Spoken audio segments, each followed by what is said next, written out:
आदाब। मैं फारूक खान, संपादक इकरा पत्रिका। थार न्यूज इकरा पत्रिका में आपका स्वागत है, आपका इस्तकबाल है। अशोक गहलोत का राज है, उसके 4 साल अगले महीने पूरे होने वाले हैं। दिसंबर 2018 में अशोक गहलोत की सरकार बनी थी। हम जयपुर के शास्त्री नगर इलाके के भट्टा बस्ती में आज हम यहाँ के स्थानीय लोगों से जानना चाह रहे हैं कि 4 साल के शासनकाल में इस क्षेत्र को क्या मिला और क्या नहीं मिला। राज से स्थानीय लोग कितने संतुष्ट हैं, कितने असंतुष्ट हैं। स्थानीय विधायक और मंत्री डॉक्टर महेश जोशी कितनी बार क्षेत्र में आए, क्या उन्होंने किया और क्या उन्होंने नहीं किया, क्या के वादे किए और क्या उम्मीदों पे वो खरे उतरे और किस उम्मीद पर खरे नहीं उतरे। सबसे पहले हम स्थानीय समाज सेवी जयपुर समाज सेवा दल के अध्यक्ष पप्पू भाई कुरैशी से हम जानना चाहेंगे कि पप्पू भाई, पिछले 4 साल में इस इलाके में ऐसा कौन सा विशेष काम हुआ जो नया था और कौन सा ऐसा काम था जिसके वादे किए गए थे लेकिन वो अभी तक नहीं हुआ। देखिए, पूरे 4 वर्ष पूर्ण हो गए, होने को जा रहे हैं। शायद 18 तारीख इसी महीने में शायद 4 साल हो जाएंगे। और इन 4 साल में नया क्या हुआ है ये तो हमें देखने को अभी तक नहीं मिला। लेकिन ये ज़रूर है, हमसे पुराना छीना ज़रूर गया है, क्योंकि 2018 चुनाव से पहले कक्षा 1 से 5वीं तक उर्दू बच्चे पढ़ रहे थे स्कूलों में। वो तुरंत जैसे ही सरकार बनी तो सबसे पहले वो 5वीं क्लास तक उर्दू बंद की गई। उसके बाद 2020-21 की घोषणा में वापस से उर्दू को लागू किया गया और ये कंडीशन डाली कि एक क्लास में 10 या 15 शायद बच्चे हों इच्छुक, तो सर्वे करा जाए। सर्वे के अकॉर्डिंग सब में उर्दू की शिक्षा जो सामग्री और टीचर लगाए जाए। लेकिन सर्वे भी फर्जी हुए, जिनका हमने खंडन भी किया था स्कूलों में जाके, और आज तक उसको इमली जामा नहीं पहनाया गया, जबकि मुख्यमंत्री की 2020-21 की बजट घोषणा में उर्दू लागू करने के लिए कहा गया था। उसके अलावा हमारी जितनी भी अल्पसंख्यक तंजीमें चल रही हैं, मुस्लिम तंजीमें चल रही हैं, संस्थाएं चल रही हैं, अभी तक अशोक गहलोत सरकार में किसी भी तंजीम को, मुस्लिम संस्था को कोई ज़मीन मुहैया नहीं कराई गई जिससे हमारे समाज का कोई विकास होता, उत्थान होता। नहीं, अभी जैसे आपने उर्दू का मसला उठाया, राजस्थान उर्दू शिक्षक संघ के अध्यक्ष अमीन कायम खानी को सितंबर में जो सरकारी प्रोग्राम था उसमें उन्होंने उर्दू के मुतालिक जो आवाज़ उठाई उसके लिए उनको सस्पेंड करके बांसवाड़ा भेज दिया गया। वो आपके यहीं के पड़ोस में टीचर थे, यहीं पड़ोस में स्कूल में पढ़ाते थे और आप भी उनके साथ आंदोलनों में शरीक रहे हैं। इस बारे में आपका क्या कहना है? देखिए, ये बिल्कुल सही कह रहे हैं आप। अभी ये सामने ही स्कूल है, यहाँ से 200 मीटर दूरी, वहाँ पे वो टीचर लगे हुए थे। और ये कोई पहला काम नहीं हुआ इस सरकार में। हाल ही में भी देखने को मिला होगा, अभी 21 नवंबर को भी क्या है, 20 नवंबर को भी क्या हम लोगों ने जो है एक कैबिनेट में जो राज्य सरकार में जो मंत्री हैं माननीय महेश जोशी जी, उनके खिलाफ भी हमने जो है यहाँ कुछ भूमाफियाओं को लेकर और अतिक्रमण को लेकर और विकास नहीं होने को लेकर विरोध प्रदर्शन किया था, काले झंडे दिखाए थे।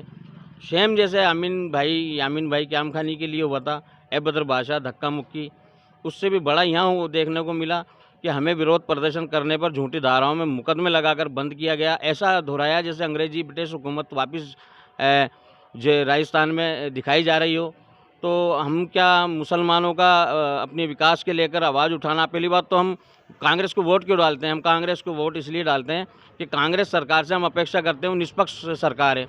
लेकिन अभी जो इस कार्यकाल में, अशोक गहलोत के इस कार्यकाल में, हमें ऐसा देखने को मिला कि कांग्रेस सरकार बिल्कुल मुस्लिम विरोधी काम कर रही है, ऐसा हमें अभी देखने को मिला। नहीं, जिस दिन महेश जोशी यहाँ आए, आपने काले झंडे दिखाए, उसमें जो लोग गिरफ्तार हुए हैं, कितने लोग गिरफ्तार हुए हैं, ऐसा आपने क्या किया था और किन किन धाराओं में मुकदमा दर्ज करके लोगों को गिरफ्तार किया?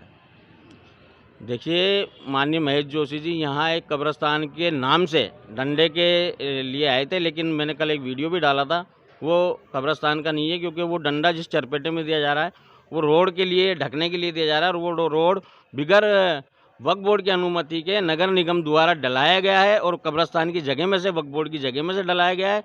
और वो उस रोड का लाभ सीधा सीधा भूमाफियाओं को मिल रहा है, क्योंकि अंदर हाल ही में हजारों गजों के हिसाब से कीमती ज़मीन 6 महीने के अंदर अंदर बेची गई है 2 नंबर में।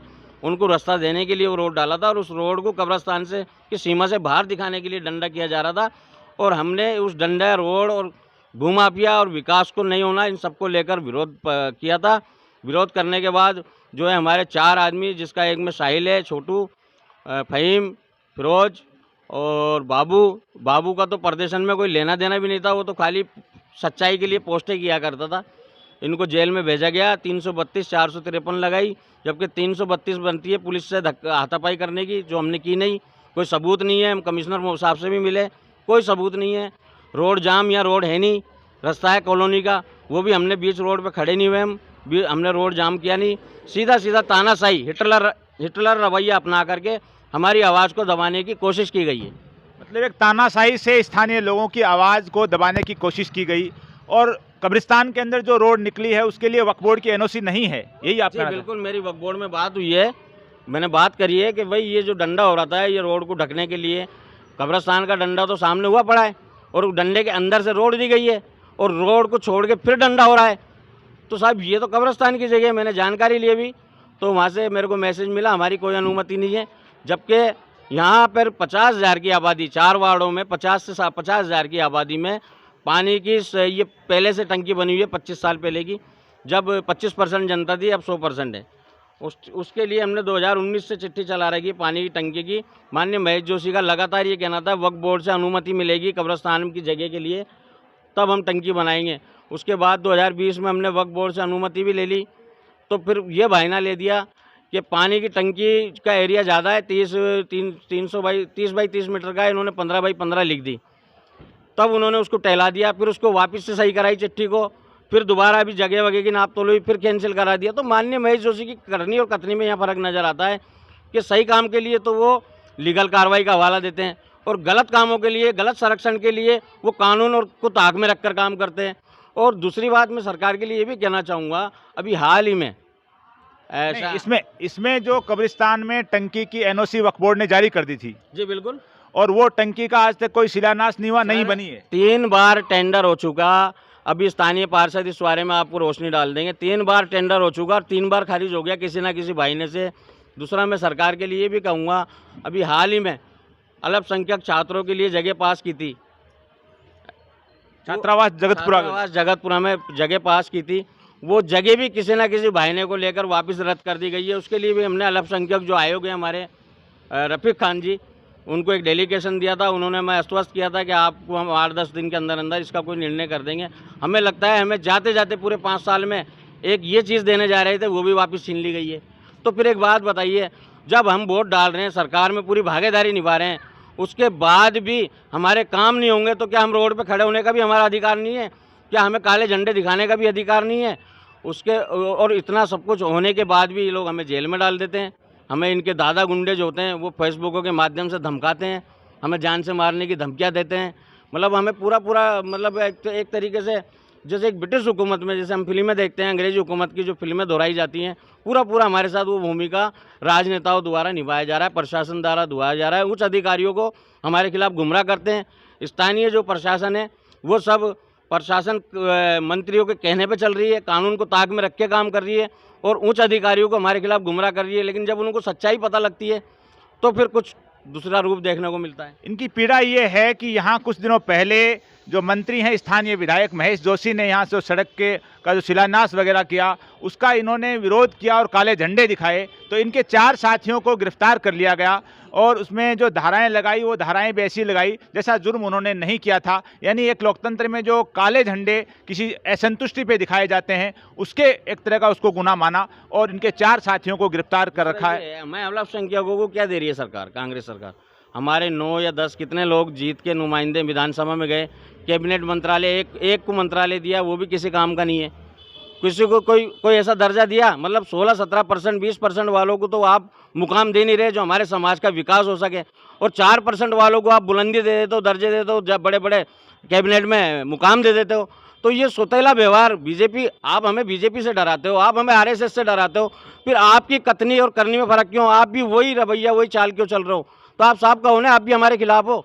नहीं, सरकार के अंदर जो कैबिनेट मंत्री बना रखा है, एक मुसलमान को एक राज्य मंत्री, उसके ऊपर भी कि भाई जिस समाज ने इतने वोट दे करके कांग्रेस को जिताया, उनको मंत्रिमंडल के अंदर भी वो भागीदारी नहीं दी गई जो उनको देनी चाहिए, जो देनी चाहिए थी। अगर हमारे 2 लोगों को भी, 2 एमएलएसओ को भी अगर ढंग के विभाग मिल जाते तो मेरा ऐसा मानना है हमारे नहीं और समाजों के भी, अल्पसंख्यक में और समाज भी आते हैं, उनके काम होते और हमारे भी कोई विकास उन्नति होती।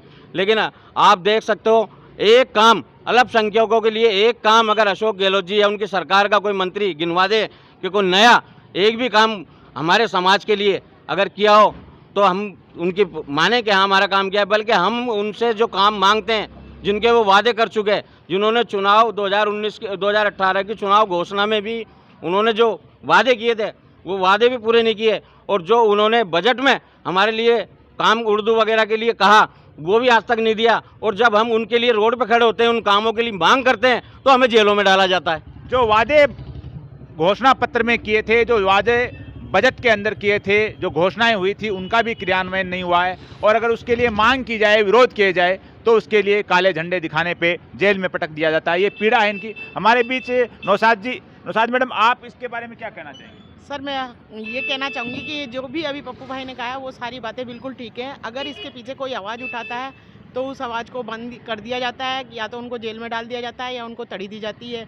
बाकी यहाँ इतना बड़ा एरिया है, ना कोई यहाँ डिस्पेंसरी है, ना कोई स्कूल की छात्रवृत्ति का बच्चों को कुछ वो नहीं है। अल्पसंख्यक विभाग के बच्चों के लिए कोई छात्रवृत्ति कुछ मिलती थी, अब ये सुनने में आ रहा है कि 1 से 8 तक की वो छात्रवृत्ति भी जो मिलती थी 8th क्लास वाले बच्चों को, वो भी बंद कर दी जाएगी। वो छात्रवृत्ति का मामला तो केंद्र सरकार का है। सर, ये बाकी जो कुछ हो रहा है वो गलत हो रहा है। इस नहीं, सरकार का- विधायक, आपके स्थानीय विधायक को कब कब देखा आपने? आज 4 साल में कितनी बार आए इस इलाके में, गलियों में, मोहल्ले में? सर, वो तो बहुत कमी से जो अपना उनका खुद का कोई मतलब होता है उसी के लिए आते हैं, और वो ये करके चले जाते हैं। जब भी कभी आते हैं कुछ ना कुछ यहाँ झगड़ा होता ही है। नहीं, गली मोहल्ले में नहीं आते हैं किसी भी? नहीं, कोई गली मोहल्ले में कहीं नहीं आते हैं। कोई ऐसी जगह आते हैं जहाँ उनका स्वार्थ होता मिलने है, जाते हैं तो और वो मिलते हम नहीं। मिलना चाहते हैं या टाइम देते हैं तो वो उनका कोई टाइम नहीं होता है, ना वो मिलते हैं हमें। नहीं, विधायक से आप मिलने जाते हो तो वो मिलते नहीं हैं और टाइम नहीं देते हैं, और वो गली मोहल्ले में चल के आते नहीं हैं, और जब आते हैं तो कोई न कोई झगड़ा फसाद, कोई टंटा होता है। हाँ जी, बिल्कुल सही है, सही झगड़ा होता है। हमारे बीच यहाँ के स्थानीय पार्षद एहसान भाई कुरैशी। एहसान भाई, पिछले 4 साल में यहाँ क्या हुआ और क्या नहीं हुआ, उसके बारे में आप बताइए। देखिए, जो विधायक साहब हैं महेश जोशी साहब, उनके लेवल का कोई काम यहाँ अभी तक नहीं हुआ। जो भी कुछ छोटे मोटे काम जो चल रहे हैं पार्षद लेवल के, वो पार्षद अपने दम पे लड़के झगड़ के फुल मेहनत करके वो काम खुद करवा रहे हैं अपने स्तर पे। निगम लेवल से जो काम हो रहे हैं, लेकिन विधायक लेवल के, मंत्री लेवल के कोई काम नहीं हो रहे हैं अभी तक। अच्छा, आपके जो ये नगर निगम की जो कमेटियों को लेके जो विरोध प्रदर्शन चल रहा है और कमेटियां नहीं बनी हैं, इसके बारे में आपका क्या कहना है? इसके बारे में भी सभी इनकी चारों विधायकों की आपसी सहमति नहीं बन पा रही है, इस वजह से ही नहीं बन पा रहे हैं। इसमें भी खास तौर से माननीय मंत्री महेश जोशी जी का ही ज़्यादा नाम आता है कि यही ज़्यादा जो नहीं बनने देते हैं। आज 7-8 दिन हो गए, 7 दिन हो गए पार्षद जो है धरने पे भूख बैठे हुए हैं, और आज मुख्यमंत्री जी से उन्होंने गबन दिया है, अगर उनकी मांग पूरी नहीं हुई तो वो भूख हड़ताल की चेतावनी देने गए आज मुख्यमंत्री जी को। अच्छा, आपने इस अपने कार्यकाल में ऐसा कोई अलग से कोई काम करवाया हो जो उदाहरणीय काम हो अपने कार्यकाल में यहाँ पर? जी, कि मेरे को 2 साल पार्षद बने हुए हो गए। 2 साल में मैंने कई जगह जो है वो रोड बनवा दिए हैं। कई जगह जो वार्ड 15 में जो बहुत कच्ची बस्ती ऐसी थी जहाँ के सिविल लाइन नहीं थी, तो कोई ऐसी गली बाकी नहीं रही है जहाँ मैंने सिविल लाइन नहीं डलवाई हुई, पूरी सिविल लाइन डलवा दी है।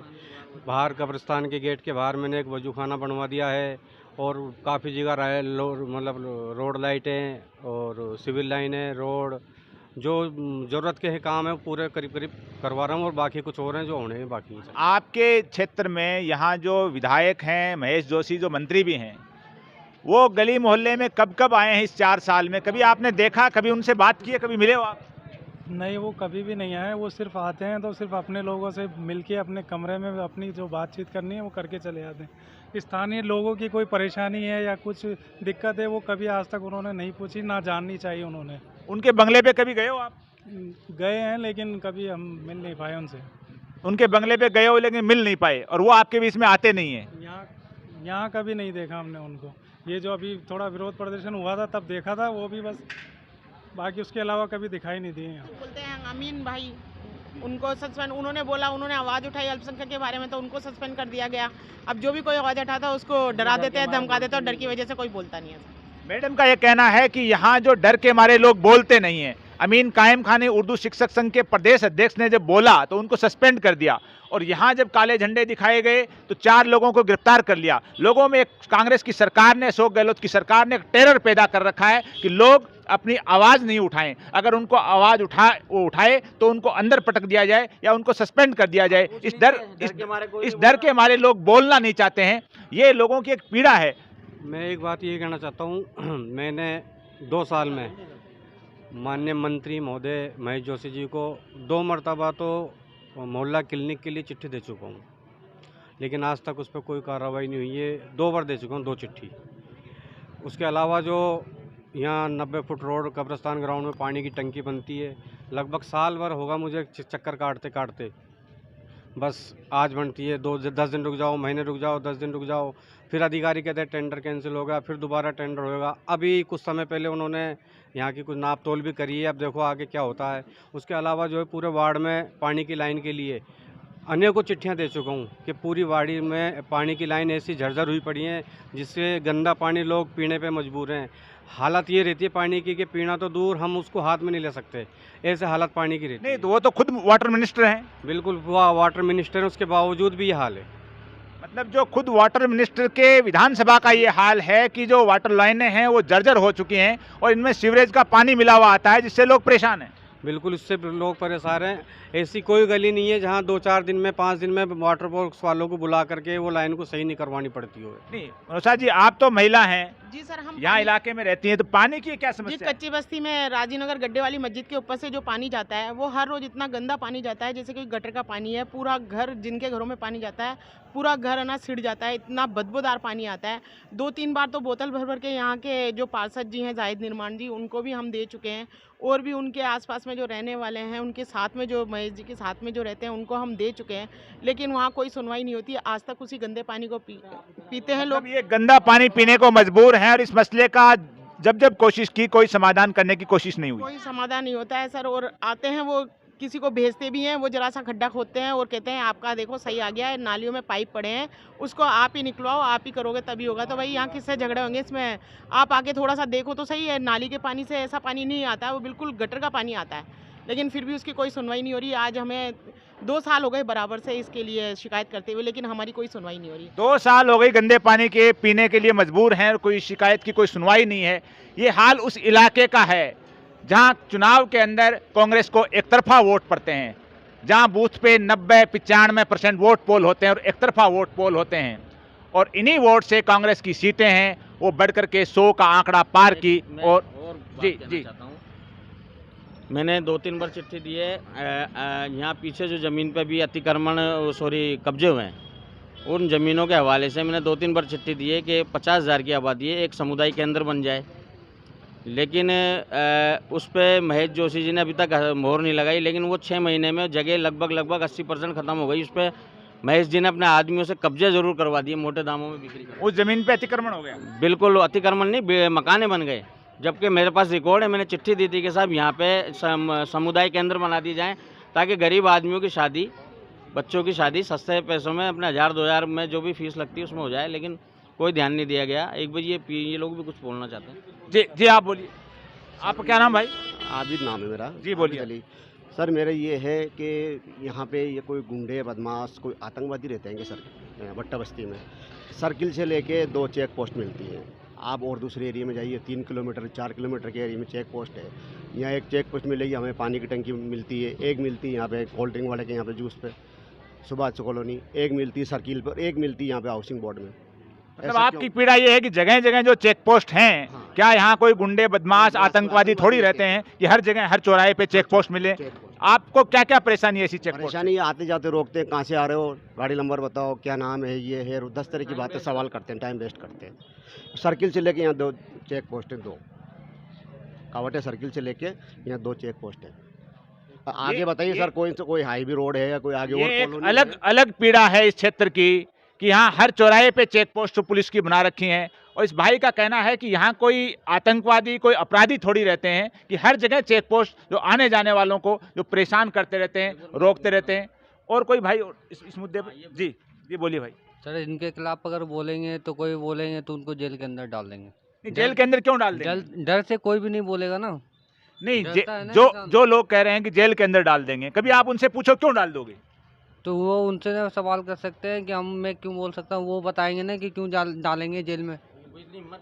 हम लोग हिम्मत है, ज़्यादा बोलेंगे तो मतलब बोलते हैं, आप लोग इतने डरे हुए हो कि बोल भी नहीं सकते? नहीं बोल सकते सर।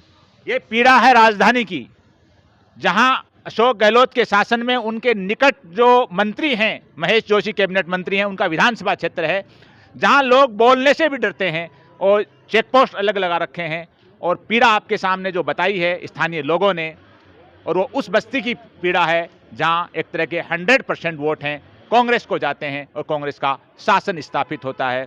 आज के इस एपिसोड में बस इतना ही। जय हिंद, जय भारत।